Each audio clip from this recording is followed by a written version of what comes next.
Welcome to Real Sense Now, your number one podcast and radio show airing on Florida Man Radio. It's your go-to place for insightful discussions with extraordinary people. I'm your host, Dawood Bedrosian, a connoisseur of real estate and maybe life's finest things. Here on Real Sense Now, we are giving you a real sense of what's trending in our economy, in the business world, and what opportunities and challenges these conditions present to you for you to take advantage of. Our most important objective here on the show is we want to show you a cheat code to your success. And by bringing in incredible guests that we bring in all the time with valuable information, it's their information that will hopefully help you make a better decision for whatever it is that you're looking to do. Here on Real Sense Now, we want to bring you real stories with real achievements and real aspirations or inspirations of individuals. And today we're joined by another phenomenal guest, my friend Ardovan Moayer. From his history playing semi-professional on a soccer field to the real estate boardrooms of one of the top national home building companies, Ardy's journey is nothing short of extraordinary. I want you to stay tuned as we dive into his life, his insights, the lessons he's learned along the way, and have him tell his incredible story with us. Ardy, thanks for being a part of the show. Thank you. I'm very excited to be here, Dawood. My pleasure. Our first segment, I want to explore your athletic mentality that has shaped your business acumen. I want you to tell us how running in the field of this real estate industry has shaped all of the hard work, all the discipline that you put in playing sport. I mean, it's a great question. I think that in any type of sports, whether it's soccer, basketball, football, you have key components and attributes that you come across. You have to be punctual. You have to respect people and communicate. And I think that those characteristics carry over right into business. How did you transition from soccer to real estate? I mean, it just seems like they're worlds apart. It wasn't overnight. It happened over a course of a few years. After my soccer career and injuries, I had to go and get a job and start my adult life. I worked for a little bit of time in a law firm, learned a lot in those 3 years. And then, slowly after reviewing different real estate scenarios, I developed a passion for it and made the transition. No, we often try to find a parallel between your old life in what it is that you excelled at and your chosen new life, and understand how, for example, these parallels we see between sports and leading a business team has established your success. What have you used in terms of identifying this parallel between your sports life versus your business team building life? So another great question. I think that when you're growing up and you're creating discipline for yourself and you're trying to understand what values you bring and who you want to be, I think as an athlete, you play a role. You play a role in a team. You can't do it all by yourself. You have to over communicate. You have to be disciplined. You have to be, in some ways, able to deal with adversity. And I think that was one of the key components that shifted me from the field to business, to running sales teams, and bringing all that together, which goes hand in hand in any sport, really. Was there a moment that stood out for you in your mind where your athlete mindset directly contributed to your business success? It happens every day. There's the same group of people that show up at the gym every day at 5 a.m. And the conversations are natural, and there's people from all walks of life. And coincidentally, a few weeks ago, just in what I call sauna chat, a couple of people were just having a conversation, and the guy, mentioned, "Hey, you're super disciplined. You're always here on time. You never really talk. It's 5:30 in the morning." And after a few segments of conversation, found out that his wife was a real estate attorney and that she had interest in having a conversation. So I think that by showing discipline, you don't know who's watching, and people watch how you move and see that you are doing things repetitively. You are talking to random strangers every day that you see every day, but you don't know who they are. And I think people have a sense of confidence with that. And that kind of led into a moment where I was like, well, this is great. Now this is led me into my podcast, and they want to be on the show. See, and that's how it naturally progresses when you start to do something that you're passionate about, and people start to see, the effort that you put in, the dedication that you keep working at it week in, week out. It's not easy to do this, but at the same time, it's really uh, a blissful experience when you have great conversations with people that can contribute not only to the conversation, but to the general conversation the listener and the viewer is appreciating while they get to know you, and more important, while they potentially are learning something from you. You know, I work with a lot of young professionals and I work with a lot of young people because I just like them youth, man. I could see the future of what they're going to be doing in their generation. And if there's one thing that I've always aspired to have growing up was a great mentor. And if I could be that to somebody, it would be my pleasure and my honor. And this is why I always try to take the time out to communicate with people that need something from me.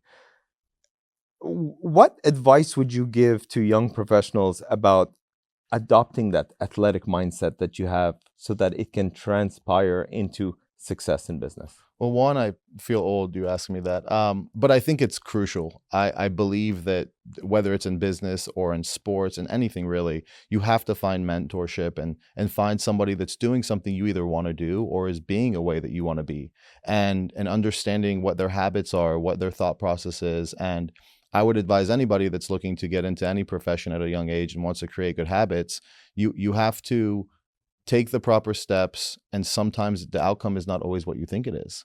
And being able to shift your focus and stay on track is probably one of the crucial, moments in that adolescent life, or that young entrepreneur or business individual that wants to create a moment where they're like, okay, this is my passion and this is how I want to move forward. So I would just say, not only just a discipline, but having somebody where you can emulate what they're doing, watching their habits, and just creating a routine for yourself so that you can be more successful later on. You know, one of my favorite phrases that I've been saying often on the show is not ready, fire, aim. Sorry, aim, fire. It's the other way around. It's ready, fire, aim. Sometimes you just need to pivot, make the decision, make the move, and then decide how to maneuver accordingly to get the desired result that you want. It's really important because what you're doing is you're really enrolling people into a new worldview, whether it's a business strategy that you're trying to accomplish, or inducing people into a new culture, corporate culture, team culture, and to have them find their own voice so that they can strive and succeed. What strategies do you employ for your effective team management and leadership now that you're in director position working for a national home builder? So one thing I pride myself on is I'm always transparent. I always over communicate to the teams. I try to understand their side before I even begin to try to put on a strategy or talk about a solution. I try to understand where they're coming from and guide them in a way that, just much like, the athletic mentality of, you have to practice. They say practice makes perfect. Well, you have to do the same thing in business. You have to do the same thing in sales and on a team. You have to put yourself in positions where you have to make decisions, sometimes without having all the answers, think on your feet. And if you do that in, like, lack of a better word, a training session, then you can ultimately be better prepared for the real world. And that's all it comes down to, preparedness. It's doing the work so that when the opportunity arises, you know how to execute. And, it's really interesting because we've talked about pivoting, we've talked about execution, we've talked about discipline. 2023 was a very challenging year in terms of the real estate market.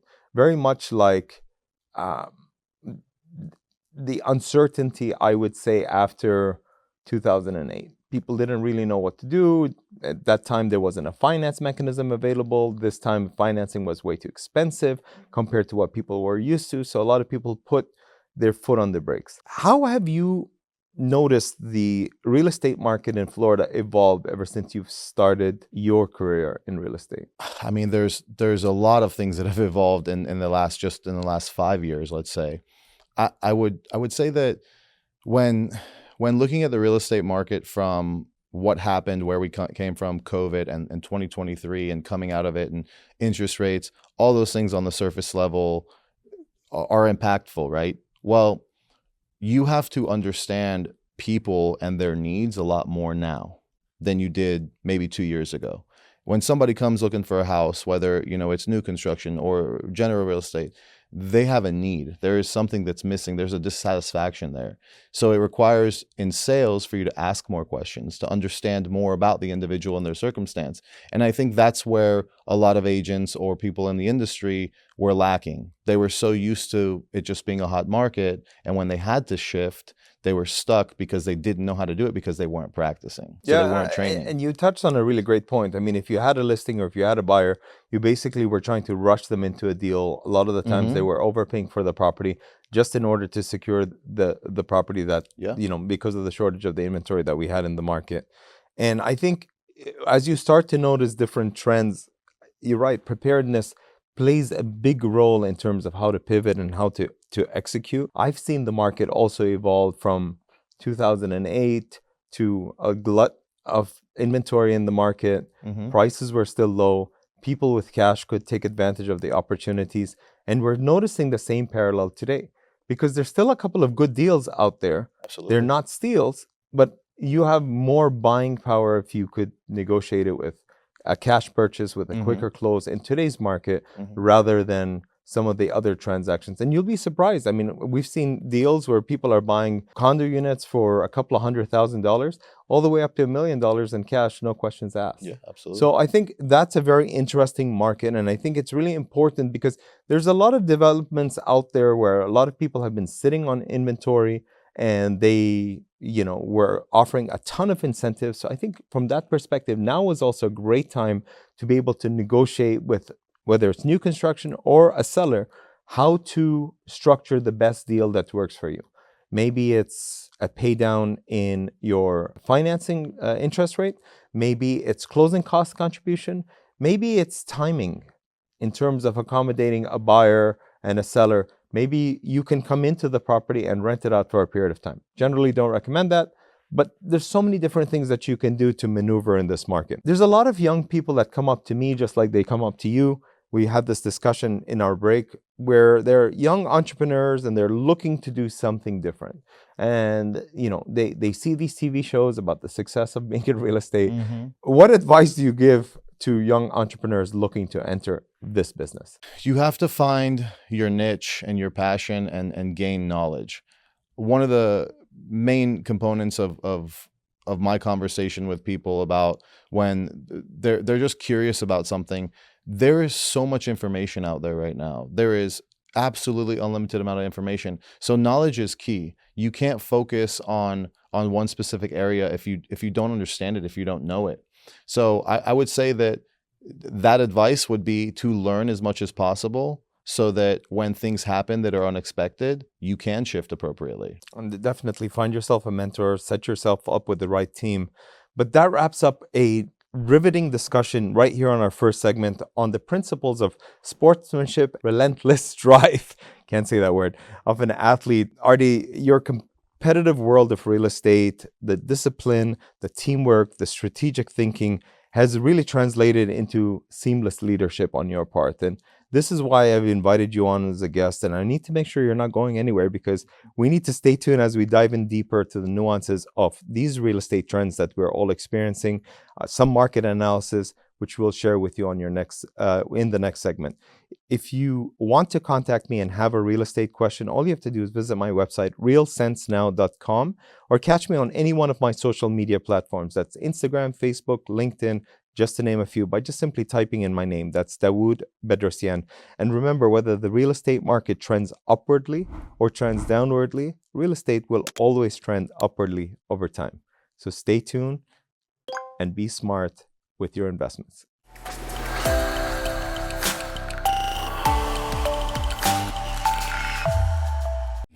We're back. It's your host, Dawood Bedrosian, and we're delving into Ardovan's experience in real estate, discussing how he analyzes market trends and, more importantly, buyer behavior. Being the director of sales for one of the top 10 national home companies, he has all the right insights for what the pulse is from both a buyer and a seller side is in the real estate business. Artie, what would you say are two of the most major influencing factors that influence a buyer's decision today?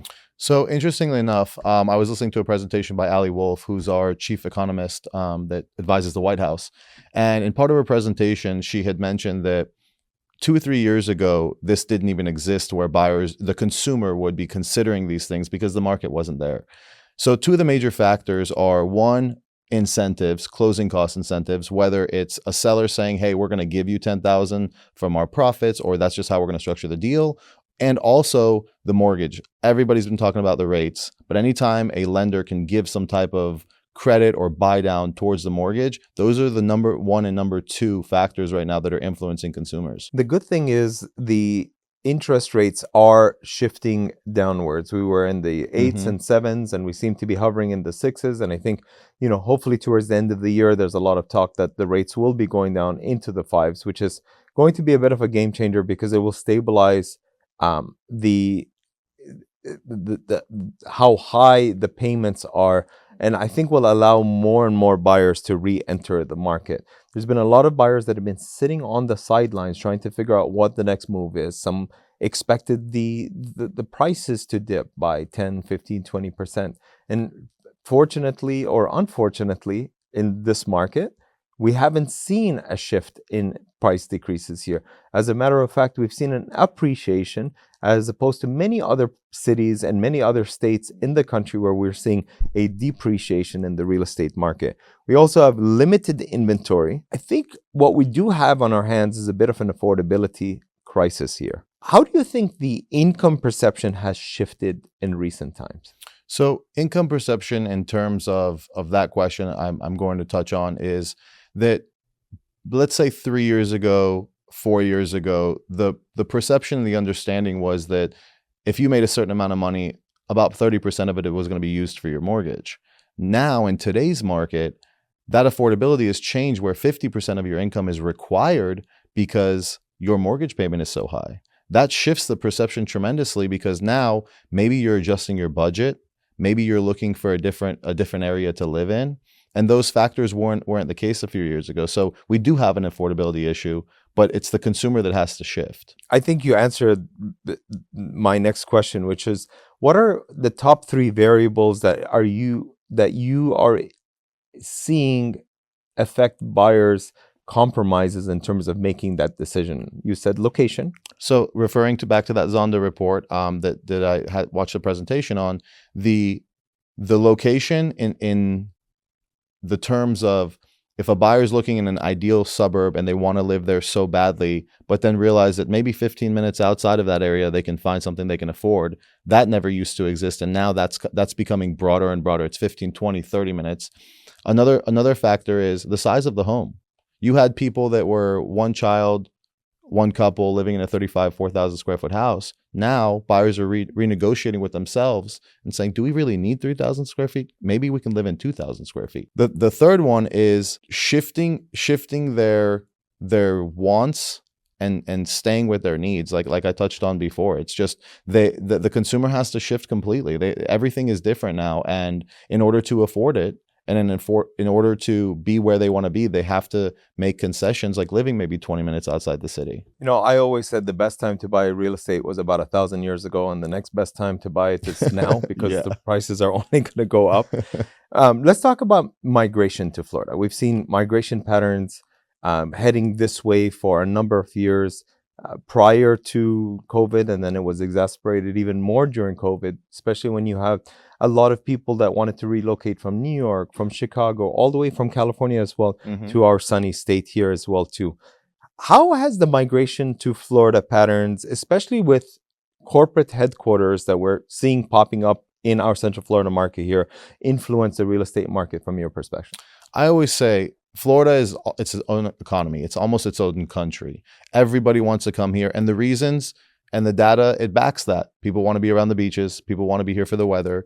All that is wonderful. And we're seeing corporate headquarters by 86% coming more to Florida than any other 50 states. Now, one of the variables in that was not considered prior to the last 2 or 3 years was the headquarters are comfortable moving from state to state because in Florida, specifically in Florida, you can move obviously a headquarter to a downtown, to a great area. Not everybody's going to live 5 minutes from downtown. And the ability to find new construction, apartments, condos within that 30-minute range, which is usually what they look for relocation, it's a lot easier to do in Florida. So that's why these companies are obviously the taxes and the weather, but more so that the people that they want to keep and the retention they want to have, it's easier to find a place for them to live. And I would probably add to that to say cost of living and quality of life. Because Absolutely. cost of living in the Central Florida, Orlando market is a lot more affordable than going down south. And the cost of living is also a lot more affordable here than it is in many other parts of the southern parts of the state as well too, which, you know, a lot of people are drawn to, whether it's on the Naples side or whether Fort Lauderdale, Miami, West Palm Beach, just to name a few. I wanted to ask you, I know you don't have a crystal ball, but if you were to make a prediction, where do you see this real estate market going in the next 5 years? You know, I always say history doesn't repeat itself, but it rhymes. And what goes up comes down. And I think the interest rates, just based on the economy's current status, it's going to stabilize. What's going to happen is people are going to need to move. People are going to need to relocate. And the market is going to stabilize from a financial perspective. But I think more buyers are going to flood into the market once they realize that those 2-3% interest rates no longer are going to come back. And they have to find a house. They have 3 kids now instead of 1 kid. So I think in the next 5 years, the real estate market is going to shift back to maybe a more neutralized state. But in Florida, I don't think we're gonna have much of a shift as far as inventory and people coming down from the northern states. The national home builders just need to build more and more homes. I think that there's a deficit of I don't know how many million homes in the market right now. Can't build them fast enough. Yeah, can't build them fast enough. You know, I want to talk about technology here as well too, because I think it's a really crucial shift in terms of both what you do on a day-to-day basis and what I've experienced in terms of literally selling out a development using technology that, you know, 5 years, 7 years ago didn't exist. I'll give you a perfect example. Having to travel to international destinations, let's call it like Toronto, Canada, or Vancouver, or Mexico, or Brazil, or Colombia, to go generate business from buyers overseas looking to purchase in Florida. I can tell you the advent of technology has really changed the game for us. I say that because I can have more than one speaker on a Zoom call make a presentation without having to travel to the destination, and better yet, without having to carry 5-6 pieces of luggage filled with paper. You know, I think a QR code today can go a much longer way, and it's definitely more acceptable in terms of how people are interpreting and wanting to be educated and reacting to the information. In your business, how have you seen technology impacting our current real estate market? And more importantly, where do you see the future of technology in real estate to go? So I'm going to go back even further and give a perfect example of 30 years ago, you had fax machines. You had, you know, you barely had phones that you could pick up and call and leave a voicemail for somebody. And there was an evolution where fax and email came into play, and it changed even the new construction world. And I was young enough to remember it because we lived in a new construction community. And we're in the same type of situation now where social media and technology has created a way to connect worlds. And it's not going to stop. It's just a matter of, can we still impact people the same way when they're not in front of us? And I think that real estate still has that element where when they are in front of you, there is a different feel. But because people can't be in front of us all the time and they want information immediately, we have to evolve and emerge ultimately. And I think it's wonderful, but it's just creating the platform to be able to bring people the same experience when they are in Brazil or when they are in Venezuela or wherever they are. And you know what, with the advent of virtual tours and, you know, even like wearing an Oculus to experience a space, or, you know, 3D computer technology that really kind of allows you to maneuver and interact with the environment that you're in, the outside, inside, check out what improvements the house has, how can you reconfigure, you know, finishes, etc. I think is so cool to do as well too. But I think the way people are digesting information is different as well too. What has shifted in our society on the whole is that we've become more of an information-based and education-based content delivery or providers in every field. For example, you go to Amazon, if you want to see how the product works, there's a video. Absolutely. Right? But at the same way, if I want to be able to communicate all this information, I can jump in on the Zoom. I can do a FaceTime call or a live WhatsApp call or whatever at the property for them to experience it. And people today are more adaptable to the idea of buying a property sight unseen based on all the information that they have that allows them to make a more educated decision than ever before. I remember once hearing about Japanese salespeople going into corporate offices to sell cars based on a catalog. And I could never understand at the time how that was even feasible. Like you'd want to go and sit in the car, test it out, and go from there. So it's nice to see that there's been a shift in the way that we approach customers, and more importantly, how our customers are adapting to the way that they're responding to us by literally using the information that we're providing as a means to passively prospect the individual that's in front of them. So we need to close this segment out by sharing the pulse of this real estate market, the evolving landscape of this buyer behavior. And Artie's exceptional in-depth analysis has really kind of given us a insight of many of the indispensable tools in his arsenal and how he leads the team. Up next, we're going to be exploring his podcast, Bricks and Banter, and talk about how Artie melds his passion for real estate with the art of podcasting. Stay tuned after the break. It's your host, Dawood Bedrosian, and you're listening to Real Sense Now.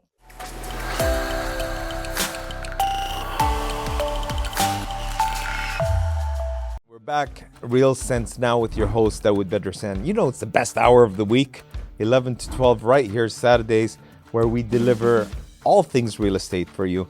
And today I have a guest, a dear friend of mine I've known for a long time. We've been sharing some insightful insights about what's trending in the real estate market and sharing them with you so that it empowers you and acts as a cheat code to your very own success. Today, my guest is Benny Moayer, once again, dear friend of mine for a long time.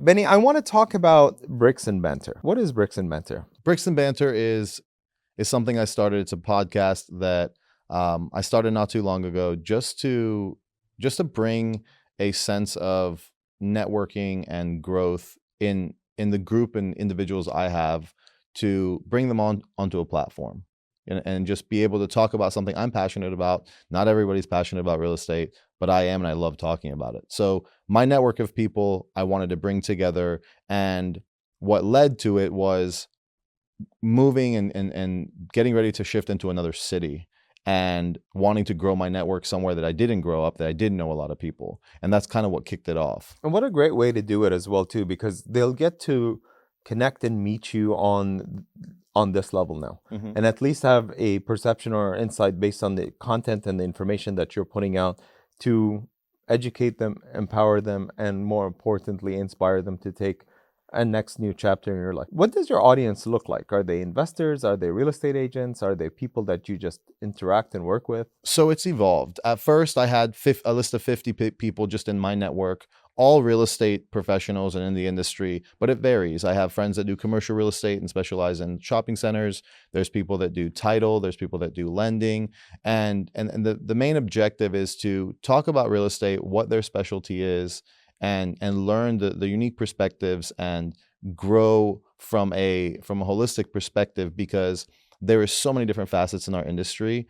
I love the knowledge. People have great conversation, and it's just been a tool to help bring everything together and learn from. And how have you bridged your expertise in real estate into the world of podcasting? I mean, do you find yourself researching about what's trending, or do you just kind of jump into a conversation based on whoever your guest's expertise in and just kind of go down the rabbit hole? So it varies. Right now, it's just a lot of, I get a bunch of articles and emails and stuff about the market daily that I read just as a habit. But more so is I find something specific that individual has either a lot of knowledge about or has been doing for however many years. And I have a conversation with them first to try to understand, what are they passionate about? What do they want to talk about? Because once we start the conversation and my personality kicks in and we dive into what they're passionate about, the conversation is just so full of information and golden nuggets of stuff that our industry has to offer. And there's no shortage of how great and big your personality is as well, too. And I'm really glad that you're also a guest on my show as well, too. So I want to talk about like the impact of how your podcast has had on your professional life. I know it has for me, and I know seeing you on that podcast and seeing how great it looked just really inspired me to say, you know what, I need to have you as a guest on my show. Well, I appreciate that, and you know, I've been following you for a long time, and you know, it's the same. I'm very motivated to do something different, but for me, it's changed a lot. It's given me a confidence I didn't have before.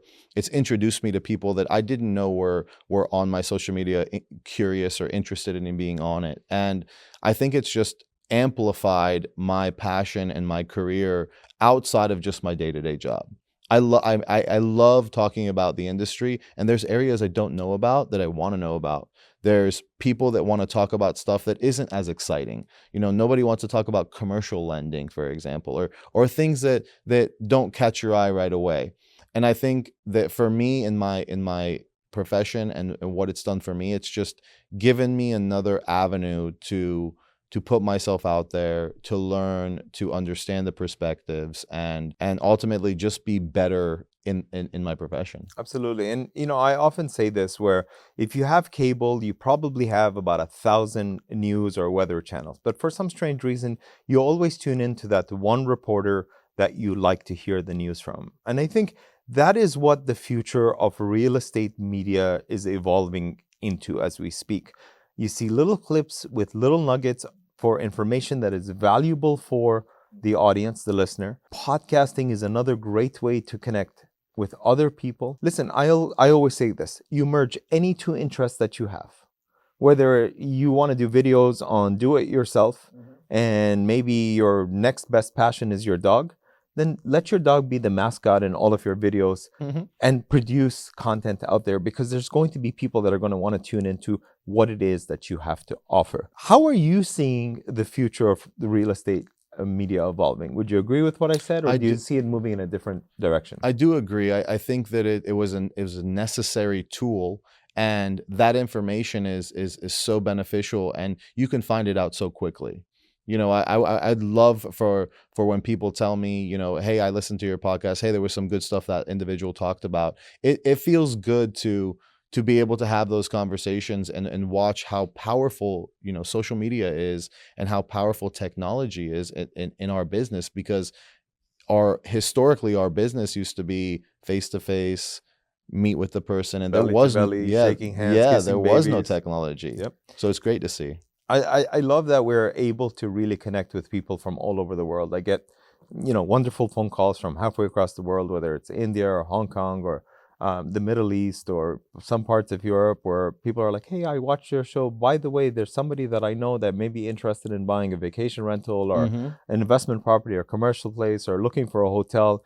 Do you think you'd be able to help them? And I think what happens when you commit to this endeavor, and I say commit because a lot of people have goals or aspirations to want to start a podcast, to want to connect with people, to want to devote more time to social media, and either it's hard, it's difficult. And I think what people fail to realize is just communicate your message with who is trying to listen to it. Don't worry about how you look. Don't worry about, you know, how your hair looks. So if your shirt is iron, just deliver the message. At the end of the day, someone wants to connect with you. Somebody is following you, relating to your information, and more importantly, is here to either become a part of your tribe or could very well end up becoming a new client of yours as well too. I want to change gears a little bit. I want to talk about mentoring and developing young talent in your field. At times it can be really challenging. Very. How do you go about maneuvering through that? I've encountered it multiple times where, you know, an agent will come on the team and they are young and youthful and inexperienced, for lack of a better word, but they have some type of experience. They've gone through something in their life. So I believe that understanding what they come to the table with is probably the first step in giving them some type of mentorship, because you don't know, you can't build a table without opening the box and seeing if you have all the parts, right? Sure. In IKEA, maybe you can, but in some you can't. Trust me, IKEA is like the most frustrating assembly that I find. I need help with that all the time, but I'm generally not good with my hands either. So seeing that, what tools are in the box and what you can use, and some people are good at certain things and they're not at others. So I always focus on what can I capitalize on and help them understand that they're already good at, so that they have the confidence to shift it over to something that is a little bit scary. Because you did mention the podcast, people are scared to do it. Your shirt's ironed. How do I look?